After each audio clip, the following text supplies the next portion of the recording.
Life skills అంటే జీవన నైపుణ్యాలు.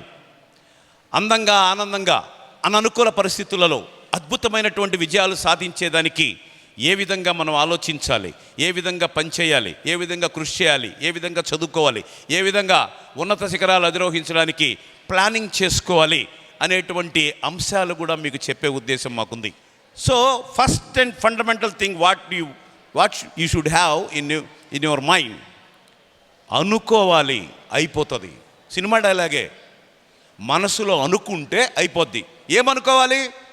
ముందు నేను చాలా గొప్ప స్థాయికి పోవాలి, బాగా చదవాలి, మంచి మార్కులు తెచ్చుకోవాలి, గొప్ప గొప్ప శిఖరాలు ఎదగాలి, అందరి చేత చప్పట్లు కొట్టుకోవాలి, మా తల్లిదండ్రులకు పేరు తేవాలి, మా టీచర్స్ పేరు తేవాలి, మా పాఠశాలకు పేరు తేవాలి, మా గ్రామానికి పేరు తేవాలి, నేను పేరు తెచ్చుకోవాలి, అందరూ నన్ను చూసి నేర్చుకోవాలి, అటువంటి మోడల్గా, ఐడియల్గా నేను బ్రతకాలి, విజయాలు సాధించాలి, జీవితంలో అందంగా, ఆనందంగా జీవించాలి అనే థాట్ ఇక్కడ ఉంటే సాధిస్తారు, లేకపోతే సాధించలేరు.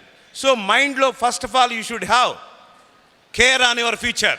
మీకు ఏముండాలంటే భవిష్యత్తు మీద కేర్ ఉండాలి. You can note down this point. Care on your future ఏముండాలా? రాసుకోండి. Care on your future. భవిష్యత్తు మీద కేర్ ఉండాలి. నేను ఇలాగే ఉండాలి అనేది కేర్ అంటే. నేను ఇలా ఎదగాలి, నేను 10లో ఇన్ని మార్కులు తెచ్చుకోవాలి, నేను ఈ మ్యాథ్స్ చదవాలి, ఎంపీస్ చదవాలి, ఇంజనీరింగ్ వెళ్ళాలి, లేదా బైపీస్ చదవాలి, ఎంసెట్లో ఈ ర్యాంక్ తెచ్చుకోవాలి, హయ్యెస్ట్ ర్యాంకులో నేను ఉండాలి, పెద్ద కాలేజీలో సీట్ సంపాదించుకోవాలి, గొప్ప డాక్టర్ అవ్వాలి అనే థాట్ ఇక్కడ ఉంటే అయిపోతారు. So care on your future. Then calculate your capacities. మీ స్ట్రెంగ్త్స్, వీక్నెస్లు అంచనా వేసుకుని గోల్ని ఫిక్స్ చేసుకోండి. గోల్ అంటే లక్ష్యం. భవిష్యత్తులో నేను ఇలా ఉండాలి అనేది మీ గోల్. నేను డాక్టర్ అవ్వాలి, ఇంజనీర్ అవ్వాలి, సైంటిస్ట్ అవ్వాలి, లీడర్ అవ్వాలి, యాక్టర్ అవ్వాలి, డాక్టర్ అవ్వాలి, ఇంజనీర్ అవ్వాలి, లెక్చరర్ అవ్వాలి, టీచర్ అవ్వాలి, పోలీస్ ఆఫీసర్ అవ్వాలి, ఇలా అవ్వాలి అని మనసులో అనుకోవడమే కేర్. అదే లక్ష్యం. సో మీ లక్ష్యాన్ని సాధించాలి అంటే ముందు అనుకోవాలి, తర్వాత మీ కెపాసిటీస్ని అంచనా వేసుకుని, మీ బలాలు, మీ బలహీనతలు, మీ స్ట్రెంగ్స్ అండ్ వీక్నెసెస్ అంచనా వేసుకుని తదనుగుణంగా మీరు గోల్ ఫిక్స్ చేసుకోవాలి, ఏం అవ్వాలో తీర్మానం చేసుకోవాలి. And third one, create a goal. గోల్ను క్రియేట్ చేసుకోండి. And continuous recollection of your goal. ప్రతిరోజు మీ గోల్ ఏంటో గుర్తు తెచ్చుకోండి. నిద్ర లేస్తే గోల్ గుర్తు రావాలి. Continuous recollection of your goal. నిద్ర లేస్తే నీ గోల్ గుర్తు రావాలి. నువ్వేం అవ్వాలనుకుంటున్నావు అది నీకు గుర్తు రావాలి. నిద్రపోయే ముందు, స్నానం చేసేటప్పుడు, అన్నం తినేటప్పుడు, ఫ్రెండ్స్తో మాట్లాడేటప్పుడు, ఖాళీగా ఉన్నప్పుడు, ఎవ్రీ మూమెంట్ నీ ఖాళీ దొరికినప్పుడల్లా నీ బ్రెయిన్కి నీ గోల్ గుర్తు రావాలి.